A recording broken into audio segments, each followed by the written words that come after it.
What if your greatest strength became your greatest weakness, not because you lost it, but because you trusted the wrong person? This is the powerful and tragic story of Samson and Delilah. Long ago, during a difficult time for the people of Israel, they were living under the control of their enemies, the Philistines. The people cried out for help, and God chose a man to begin their deliverance. That man was Samson. Samson was special from the very beginning. Before he was even born, God had a purpose for his life. He was set apart as a Nazirite, which meant he was dedicated to God. One of the signs of this promise was that his hair was never to be cut. God gave Samson incredible strength far beyond any normal person. He could tear apart a lion with his bare hands, break ropes like they were strings, and defeat entire groups of enemies on his own. But Samson had a problem. Even though he had great strength, he often made poor choices. He followed his desires instead of wisdom. And again, he wandered closer to danger. One day, Samson fell in love with a woman named Delilah. The Philistines saw this as their chance. They went to Delilah and made her an offer.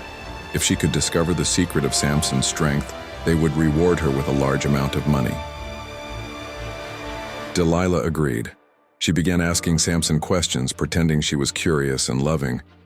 "Tell me," she said, "what makes you so strong?" At first, Samson joked and lied. He gave her false answers, saying his strength came from ropes or cords or other tricks. Each time Delilah tested him, and each time Samson escaped, but Delilah did not stop. Day after day, she pressured him. She accused him of not loving her. She wore him down with constant questions until he finally gave in. Samson told her the truth. He said, "I have never cut my hair. If it is shaved, my strength will leave me." That night, while Samson slept, Delilah called the Philistines. A man quietly shaved Samson's hair. When the enemies attacked, Samson tried to fight back, but his strength was gone. He did not realize that God had left him. The Philistines captured him, blinded him, and put him in prison. The strongest man in the world was now powerless. In prison, Samson's life changed. He could no longer rely on his strength. He could no longer fight. He could only think. Slowly, his hair began to grow again. More importantly, Samson began to understand something he had forgotten. His strength never came from himself. It came from God. For the first time, Samson humbled himself. He prayed. He asked God for forgiveness. He asked for one more chance, not for his own glory, but to fulfill God's purpose. One day, the Philistines gathered in a large temple to celebrate Samson's capture. Thousands of people filled the building. They brought Samson out to mock him. Blind and weak, Samson asked to be placed between the two main pillars holding up the temple. Then he prayed. "Lord," he said, "remember me.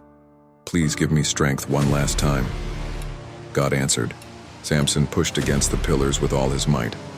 The temple collapsed, destroying the Philistine leaders and their power. In his final act, Samson fulfilled the purpose God had given him from the beginning. The story of Samson and Delilah teaches us powerful lessons. It shows us that strength without wisdom can lead to destruction. It warns us about trusting the wrong voices and ignoring repeated warnings. But it also reminds us that failure is not the end. Even after betrayal, weakness, and mistakes, God still listens when we turn back to Him with humility and faith. Samson lost his strength, but he found something greater in the end: dependence on God.